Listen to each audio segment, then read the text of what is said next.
சிவாய நம. திருச்சிற்றம்பலம். ஞானாசிரியராகவும் ஞான குருவாகவும் எம்மை வழி நடத்தும் நம்பி ஆரூரர் திருவடிகளையும் அண்ணாமலை பெருமான் திருவடிகளையும் மனம் மொழி மெய்களால் வணங்கி மகிழ்கின்றேன். பன்முக நோக்கில் 9ஆம் திருமுறை என்ற இந்த அற்புதமான நிகழ்வுல நாம இப்ப பார்க்க இருப்பது, கேட்க இருப்பது ஒரு விளக்க உரை. அதாவது 24வது திருப்பதிகம், அல்லாய் பகலாய் என்று ஆரம்பிக்கக்கூடிய அற்புதமான ஒரு திருப்பதிகம்.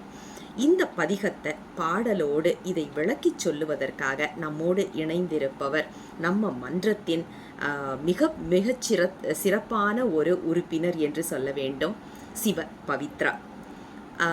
இவர்கள், அதாவது சிலருக்கு நம்ம ஏற்கனவே சொன்ன மாதிரி டாக்டருக்கு அதாவது மருத்துவராக படிச்சிருப்பாங்க அல்லது முனைவர் பட்டம் பெற்றிருப்பாங்க. ஆனால் நம்ம பவித்ராக்கு இரண்டுமே இருக்கின்றது. சைவத்தில் மிகவும் ஆர்வம் உடைய ஒரு வளர்ந்து வரும் பேச்சாளர் என்று சொல்ல வேண்டும். திருமுறைகள் சித்தாந்தம் அப்படின்னா அந்த இடத்துல முதல் மாணவியாக அமர்ந்து கொண்டு எல்லாத்தையும் உள்வாங்கணும் அப்படின்னு ஆசைப்படக்கூடிய ஒரு சைவத்தில் ஆர்வமுடைய பெருமானால் ஆட்கொள்ளப்பட்ட, அதுவும் முக்கியமாக சொல்லணும்னா அப்பர் பெருமானால் ஆட்கொள்ளப்பட்ட ஒரு ஜீவன் என்று சொல்ல வேண்டும். அப்படிப்பட்ட பவித்ரா தான் இன்று நம்மோடு இணைந்து இந்த அல்லாய் பகலாய் என்ற பதிகத்துக்கு விளக்க உரை கொடுப்பதற்காக வந்திருக்கின்றார். சிவாய நம. திருச்சிற்றம்பலம். திருச்சிற்றம்பலம். தென்னாடுடைய சிவனியே போற்றி, எந்நாட்டவர்க்கும் இறைவா போற்றி, காவாய் கனகத் திரளையே போற்றி, கைலே மலையானே போற்றி போற்றி. உலகெல்லாம் உணர்ந்து ஓதற்கரியவன், நிலவுலாவிய நேர்மணி வேணியன், அழகில் சோதியன் நம்பளத்தாடுவான், மலர் சிலம்படி வாழ்த்தி வணங்குவாம். எம்மை ஆட்கொண்ட பேரூர் பச்சை நாயகியம்மன் உடனுரை பட்டிப்பெருமான் திருவடிகளுக்கும், ஞான குருவாகி எம்மை வழிநடத்தும் திருநாவுக்கரசு பெருமான் திருவடிகளுக்கும், இந்நிகழ்வை கண்டுகளிக்கும் அடியார் பெருமக்கள் அனைவரின் திருவடிகளுக்கும் முக்கரண வணக்கத்தை தெரிவித்துக் கொள்கிறேன். இன்று பன்முக நோக்கில் 9ஆம் திருமுறை என்ற தொடர் நிகழ்வில் திருவாணி அமுதனார் தில்லையில் அருளை செய்த 24வது பதிகத்தை சிந்திக்க உள்ளோம். இது தில்லையில் நடனம் புரிந்து கொண்டிருக்கின்ற பெருமானின் அந்த அற்புதமான ஆனந்த கூத்தை பற்றி சிறப்பித்து கூறும்படியாக அமைந்த 11 பாடல்களை தான் நம்ம இன்னைக்கு சிந்திக்க போறோம். இந்த பதிகம் அமையப்பட்ட பண் இந்தளம் என்கின்ற பண்.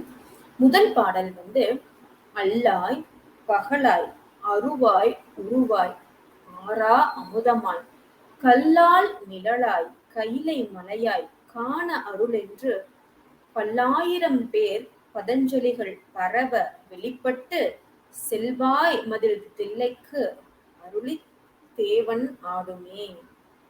அதாவது செல்வாய் அப்படிங்கிறது மேகங்களே தமிழக்கூடிய அளவுக்கு உயர்ந்த தில்லை நகர் இருக்கு இல்லையா, அந்த தில்லையம் வளத்தை அந்த தில்லையம் வளத்தில் பெருமான் நடனம் புரிந்து கொண்டிருக்கிறார். எதுக்காக நடனம் புரிந்து கொண்டிருக்கிறார் அப்படின்னா, பதஞ்சலி போன்ற முனிவர்கள் அள்ளும் பகலும் பதஞ்சலி போன்ற முனிவர்கள், பெருமானி உன்னுடைய அருளை எங்களுக்கு காட்ட மாட்டாயா என்று கேட்டு, பெருமான் எப்படி இருக்கிறார்னா, இரவாய் பகலாய் அருவாய் உருவாய் ஆரா அமுதமாய், எப்பவுமே பருக பருக திகட்டாத மதுரம் போன்றவன் பெருமான். அதுதான் ஆரா அமுது அப்படின்னு சொல்லி ஆரா அமுதன்னு பெருமான சொல்லுவாங்க இல்லையா. அப்படிப்பட்ட பெருமான் எங்களுக்கு நீ அருளை புரிய மாட்டாயா, உன்னுடைய நடனத்தை நீ காட்ட மாட்டாயா அப்படின்னு சொல்லி பதஞ்சலிக்கு பரம நாடக அருளி அப்படின்னு சொல்லி மாணிக்கவாசக திருவாசகத்தில் சொல்வார். இப்போ பதஞ்சலி போன்ற பல்லாயிரம் முனிவர்கள் பெருமானை வேண்டி வணங்க, அவர்களுக்காக தான் தில்லையில் பெருமான் நடனம் புரிந்து கொண்டிருக்கிறார் அப்படின்னு சொல்லி இந்த முதல் பாடல்ல அருளி செய்திருக்கிறார். அடுத்து 2வது பாடல், அண்ணன் நடையார் அமுத மொழியார் அவர்கள் பயில் தில்லை தென்னன் தமிழும் இசையும் கலந்த சிற்றம்பலம் தன்னுள் பொன்னும் மணியும் நிறந்த தளத்து புலித்தோல் பியற்கிட்டு மின்னின் இடையால் உளையால் காண விகிர்தன் ஆடுமே. காண விகிர்தன் ஆடுமே அப்படின்னா அன்ன நடையன்னா அன்னம் போன்ற நடையை உடைய பெண்களும் இனிக்க இனிக்க பேசக்கூடிய பெண்களும் நிறைந்திருக்கக்கூடிய தில்லையில என்ன வந்து அதிகமா இருக்கு அப்படின்னா இனிமையான தமிழும் இனிமையான இசையும் எந்நேரமும் கேட்டுக்கொண்டே இருக்கா. இது தென்னன்ங்கிறது இனிமைன்னு எடுத்துக்கலாம், பாண்டியன் வளர்த்த தமிழும் இசையும்னு எடுத்துக்கலாம், பழமை வாய்ந்த தமிழும் இசையும் அப்படின்னு எடுத்துக்கலாம். அப்படி வணங்குகின்ற அப்படி சிறப்பு வாய்ந்த சிற்றம்பலம் தன்னுள் பெருமான் வந்து புலித்தோல் ஆடையை போர்த்தி கொண்டு மின்னின் இடையால் மின்னலை போன்ற இடையுடைய உளையால் அம்மை காணும்படியாக பெருமான் என்ன செய்கிறாரா நடனம் ஆடிக்கொண்டிருக்கிறார். இது எப்படின்னா நமக்கு அம்மைதான் வந்து சக்தி. பெருமான் எச்செயலை செய்தாலும் அம்மையை கொண்டுதான் செய்வார் இல்லையா. அப்போ ஆனந்த கூத்து முதல்ல அம்மை பார்த்து நமக்கு அம்மை அதை வாங்கி அளிக்கும்படியா தானே இங்கேயும் பெருமான் நடனம் புரிவார். அப்படி எடுத்துட்டோம்னா அம்மைக்கான பெருமான் நடனம் புரிகின்றார். அதை இந்த இடத்துல பெருமானை விகிர்தன் இந்த குணம் என்று இல்லாமல் வெவ்வேறு வகையான வேறுபட்ட குணங்களை உடையவர் பெருமான். நிர்குணன் அப்படின்னு கூட எடுத்துக்கலாம். இங்க அம்மையினுடைய இடையே மின்னலுக்கு ஒப்பாய் சொல்லியிருக்காரு இல்லையா திருவாளர். திருப்பூவன பதிகத்துல நம்ம நம்பியாரூரர் என்ன சொல்லியிருக்காருன்னா, மின்னனையால் திருமேனி விளங்க ஓர் தன்னமர் பாகமதாகிய சங்கரன் மின்னலை போன்ற உடைய அம்மையை தன்னுடைய பாகமாக கொண்டவன் சொல்லி நம்பியாரூரர் திருப்பூவன பதிகத்தில் அருள் செய்திருக்கிறார். அடுத்த 3வது பாடல். இளமென் முளையார் எழில் மைந்தரோடும் ஏறார் அமளி மேல் திளையும் மாடத் திருவார் தில்லை சிற்றம்பலம் தன்னுள் வளர்பொன் மலையுள் வைர மலை போல் வழக்கை கவித்து நின்று அளவில் பெருமை அமரர் போற்ற அழகன் ஆடுமே. இந்த இடத்துல ஆண்களும் பெண்களும் கூடியிருக்கக்கூடிய மாடத்தையுடைய அதாவது செல்வச்சிறப்பு வாய்ந்த தில்லையில் பெருமான் என்ன செய்து கொண்டிருக்க ஒரு பொன் மலைக்கு நடுவே வைரமலை போல பெருமான் நின்று அழகாக நடனம் புரிந்து கொண்டிருக்கிறாராமா. எப்படி வழக்கையை கவித்து நின்று பெருமான் நடனம் புரிந்து கொண்டிருக்கிறார் அப்படின்னு. இங்க பொன்மலையுள் வைரமலை அப்படிங்கிறது அந்த பொன்னம்பலத்தை தில்லை அந்த சிதம்பரம் கோயிலை வந்து பொன்மலை என்று சொல்லுவோம். வெந்நீர் பூசிய பெருமானை வந்து வைரமலை என்றும் இங்க வந்து அவர் ஒப்பிட்டு கூறுகிறார். அவர் வந்து நடனம் புரிந்து கொண்டிருக்கிறார். பெருமான் நடனம் புரிவதே இந்த உலக உயிர்கள் எல்லாம் தன்னுடைய உலக உயிர்கள் உய்வு பெறுவதற்காக தான் பெருமான் நடனம் புரிவது. அது நம்ம எல்லாருக்குமே நல்லா தெரிஞ்ச ஒண்ணுதான். உயிர்களை புரிவதற்கு தான் பெருமான் வந்து நடனம் புரிந்து கொண்டிருக்கிறார். அடுத்து 4வது பாடல். சந்தும் அகிலும் தலை பீலிகளும் சாதி பலவும் கொண்டு உந்தி இழியும் நிவாவின் கரைமேல் உயர்ந்த மதில் தில்லை சிந்திப்பரிய தெய்வ பதியுள் சிற்றம்பலம் தன்னுள் நந்தி முழவம் கொட்ட நட்டம் நாதன் ஆடுமே. நந்தி முழவம் கொட்ட நட்டம் நாதன் ஆடுமே. இங்க தில்லையை சுற்றி நிவா அப்படிங்கிற ஒரு நதி வந்து ஓடிட்டு இருக்கான். அது என்ன செய்யுது அப்படின்னா சந்தனம், அகில், அப்புறம் சில தலைகள், சாதி மரத்துடைய அந்த துண்டுகள், அப்புறம் மயில் தொகை, இது எல்லாத்தையும் அடிச்சுட்டு தில்லைக்கு வருதான். அத்தகைய தில்லை நகர்ல பெருமான் எப்படி நடனம் ஆடிக்கொண்டிருக்கிறார் அப்படின்னா நந்தி வந்து முழவம் மத்தளம் கொட்ட பெருமான் வந்து நடனம் ஆடிக்கொண்டிருக்கிறார். அவர் யார் அப்படின்னா அடியார்கள் எல்லாம் எப்பொழுதும் நினைத்து கொண்டே இருப்பவர், சிந்திப்பரிய தெய்வம். அடியார்கள் எப்பவும் நினைத்து கொண்டிருக்கக்கூடிய ஒரு பதி இடம் அப்படின்னா இது 2வது எடுத்துக்கலாம். பதினா தலைவன், நினைத்துக் கொண்டிருக்கக்கூடிய தலைவன் இருக்கும் இடம் தில்லை, அவர்கள் நினைக்கக்கூடிய இடமும் தில்லை அப்படியும் எடுத்துக்கலாம். அப்போ அந்த சிந்திப்பரிய தெய்வப்பதி அது எதுன்னு பார்த்தா தில்லை. அங்க பெருமான் நடனம் புரிந்து கொண்டிருக்கிறார் அப்படின்னு சொல்றாங்க.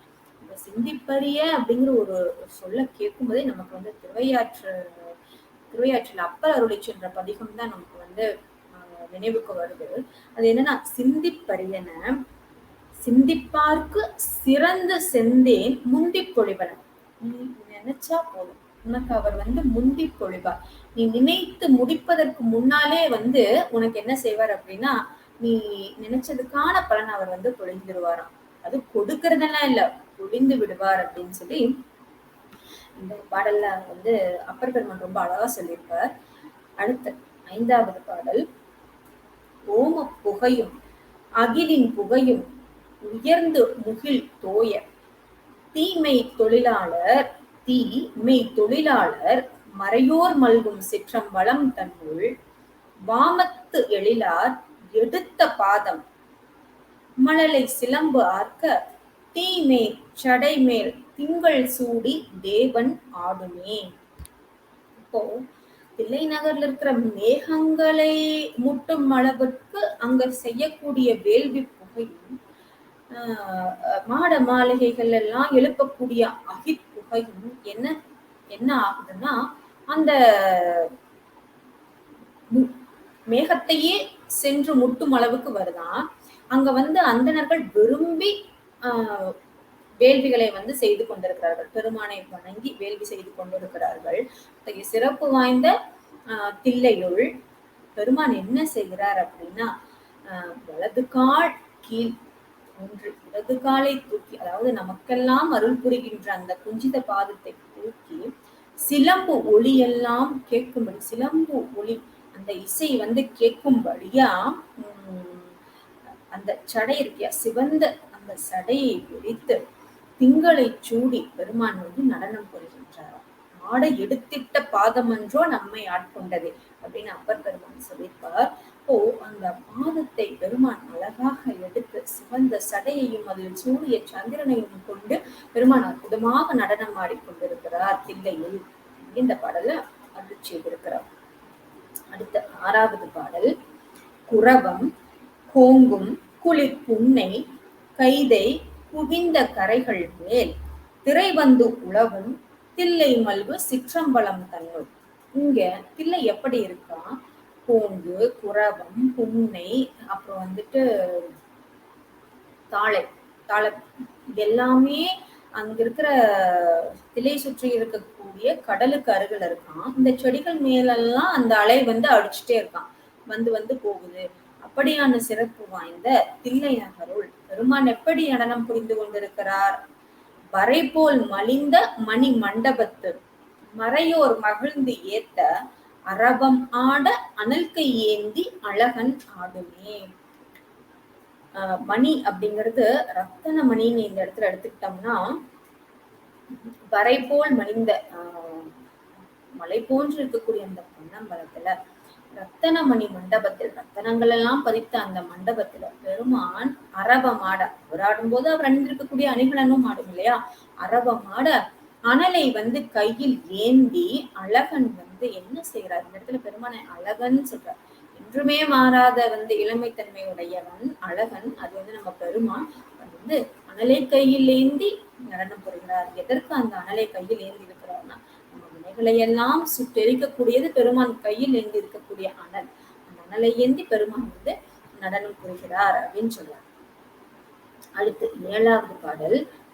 சித்தர் தேவர் இயக்கர் முனிவர் தேனார் பொழில் தில்லை அத்தா அருளாய் அணியம் வளவா என்றென்றவர் ஏத்த முத்தும் மணியும் நிறந்த தளத்துள் முளைவெண் மதி சூடி ஒத்தார் சடைகள் தாள நட்டம் குலகன் ஆடுமே.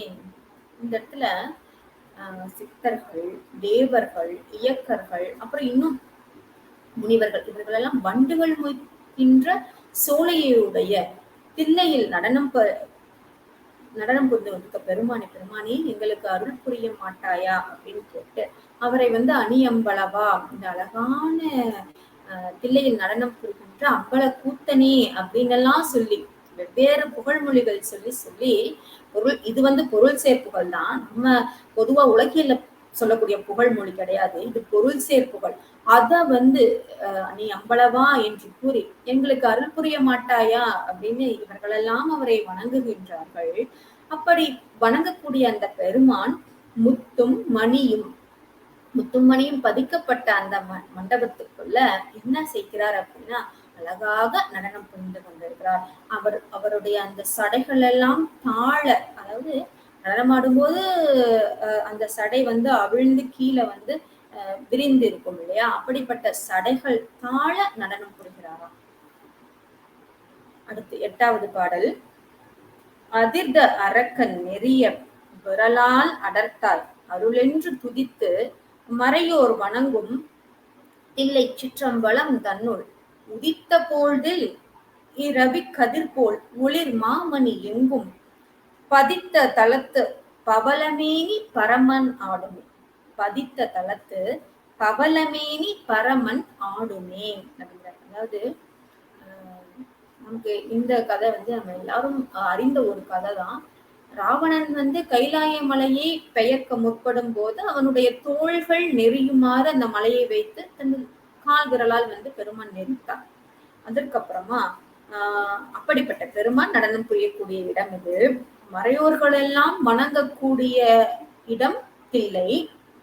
அந்த இடத்துல ஒரு காலை பொழுதுல சூரியன் உதிக்கும் போது அந்த இளம் கதிர் வந்து எப்படி ஒளி கொடுக்குமோ, அந்த செம்மையான ஒளி இருக்கு இல்லையா, அது போல அந்த செவ்வொளி போல அங்க தில்லை பொன்னம்பலத்துல வந்து மணிகள் வந்து பதிக்கப்பட்டிருக்கான்.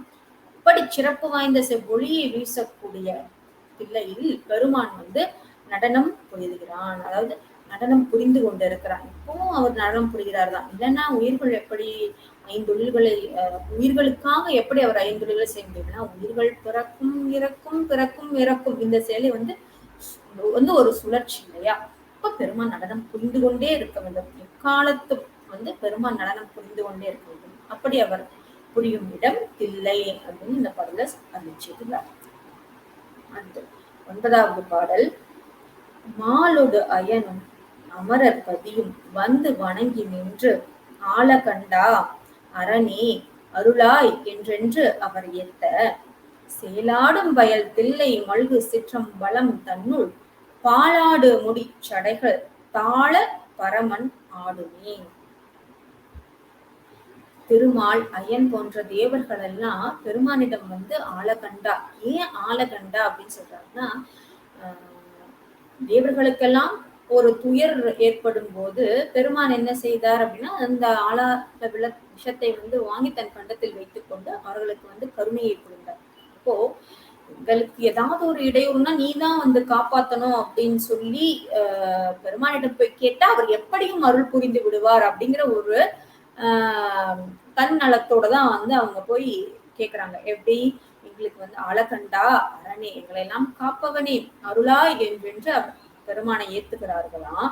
சேலாடும் வயல் தில்லை மல்கு சிற்றம்பலம் தன் வயல் மீன்கள் துள்ளி குதித்து விளையாடக்கூடிய வயல்கள் எல்லாம் நிரம்பி இருக்கின்ற தில்லையில் வந்து பெருமான் பாலாட முடி சடைகள் தாழ பாலபிஷேகத்தை வந்து ஏற்றுக்கொள்ளக்கூடிய அந்த பெருமானின் திருச்சடை தாழ கீழே அவிழ்ந்து கீழே தொங்கும்படியா பெருமான் வந்து நடனம் புரிகிறார் தில்லையில் அப்படின்னு சொல்லி இந்த 9வது பாடல்ல அறிவிச்சு கொடுக்கிறார்.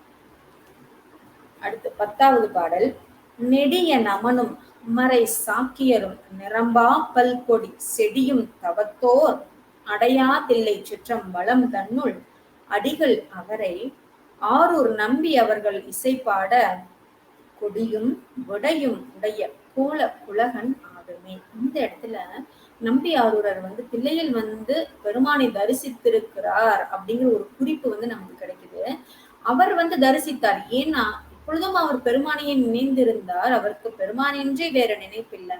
சாக்கியர் சமணர்கள் பல பாவச் செயல்களை செடியை போன்ற பல பாவச் செயல்களை செய்பவர்களெல்லாம் வந்து அடைய முடியாது எந்த தலத்தை அப்படின்னா தில்லையை. ஆனா நம்பி ஆரூரை போல அவன் மீது அன்பு கொண்டு வந்தா அவனை வந்து கண்ணார பருகலாம் அப்படிங்கிறத இந்த பாடல் வழியா நமக்கு சொல்ல வர்றார். அவரை இந்த இடத்துல புலகன் அப்படின்னு சொல்றார். அப்பர் பெருமான் வந்து சாவா மூவா சிங்கம் என்று உரைப்பார். இங்க இவரை புலகன்னு சொல்றார். அடுத்து பதிக பாடல், நிறைவு பாடல். வானோர் பணிய மண்ணோர் ஏத்த மண்ணி நடமாடும் தேனார் பொழில் சூழ் தில்லை மல்கு சிற்றம்பலத்தானை தூணான் மறையான் அமுதவாளி சொன்ன தமிழ் மாலை பாணீர் பாடல் பத்தும் பாட பாவ நாசமே. அதாவது வானோர்கள் எல்லாம் வந்து பணிந்து ஏத்தக்கூடிய பெருமான் இருக்கக்கூடிய இடம் வந்து தில்லை. அங்க திருவாளி அமுதனாராகிய நான் உரைத்த இந்த 10 பாடல்களும் எதற்கு ஒப்பா சொல்றாரு அப்படின்னா, பானீர் பாலை போன்ற இனிய தன்மை இனிப்பு தன்மையுடைய இந்த 10 பாடல்களையும் பாட வல்லவர்கள் பாவநாசம் அவர்களுடைய பாவம் வந்து நாசமாகும் அப்படின்னு சொல்லி இந்த பதிகத்தை வந்து நிறைவு செய்கிறார் என்று கூறி இன்றைய நம் சிந்தனையை நிறைவுக்கு கொண்டு வருகிறேன். நன்றி, வணக்கம். திருச்சிற்றம்பலம். தென்னாடுடைய சிவனே போற்றி, என் நாட்டவர்க்கும் இறைவா போற்றி, காவாய் கனகத் திரளே போற்றி, கையிலே மலையானே போற்றி போற்றி. திருச்சிற்றம்பலம்.